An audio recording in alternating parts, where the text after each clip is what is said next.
Thalhah bin Ubaidillah, Arabic Thalhah bin Ubaidillah, died 36 H/656 AD, was a companion of the Prophet from Quraysh. His full name is Thalhah bin Ubaidillah bin Usman bin Ka'b bin Said. Talhah also includes 6 consultants to the Prophet Muhammad and the companion of the Prophet who came from the Quraysh tribe was Thalhah bin Ubaidillah.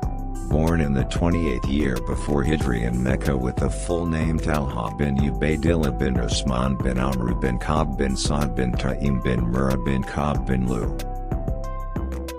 His mother's name is Ash-Shaba bint al-Hadrami. Based on Thalhah bin Ubaidillah's family genealogy, his lineage, descendants, met the Prophet at Murrah. This means that they both have the same ancestor. Talhah was also one of the first 8 people to embrace Islam. He converted to Islam through his uncle's son, Abu Bakr as-Siddiq. During his lifetime, Rasulullah gave him many titles because of the privileges that Talhah had, namely Talhah al-Kar, Good Talhah, Talhah al-Fayyad, Generous Talhah, and Talhah al-Jud, Generous Talhah. During his youth, Talhah succeeded in becoming a successful and wealthy businessman. However, this did not make him arrogant. Instead, he felt sad and dizzy with the assets he owned, as quoted from Aisha's writings in her book entitled Sirah 60 Co. At that time Talhah received wealth from Hadramaut, a valley in Yemen, worth 700,000 dirhams, equivalent to Rp. 35 billion today.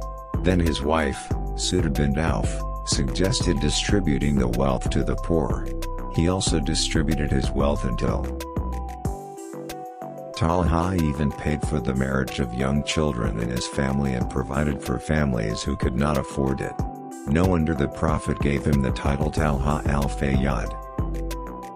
Thalhah bin Ubaidillah was one of the Prophet's companions who always fought with the Prophet, except in the Battle of Badr because the Prophet assigned him with Sa'id bin Zaid to Sham.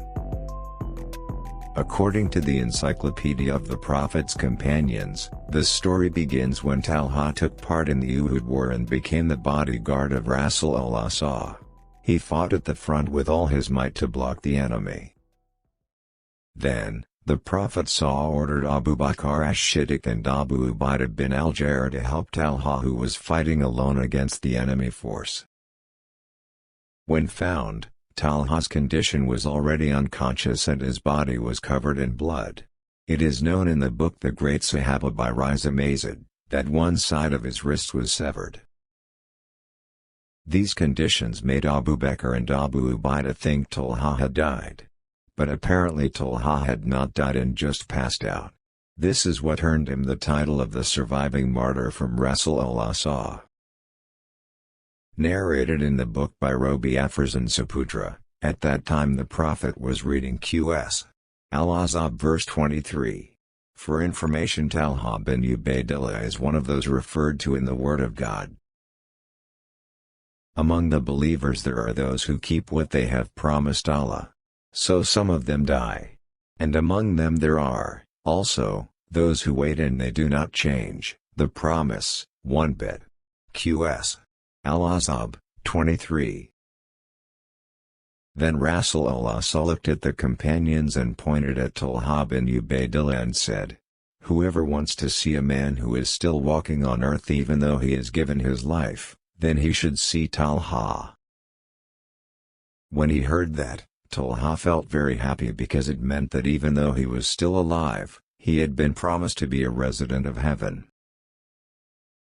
Thalhah bin Ubaidillah's extraordinary sacrifice in defending the Prophet and Allah's religion earned him a golden ticket to enter heaven since he was still alive.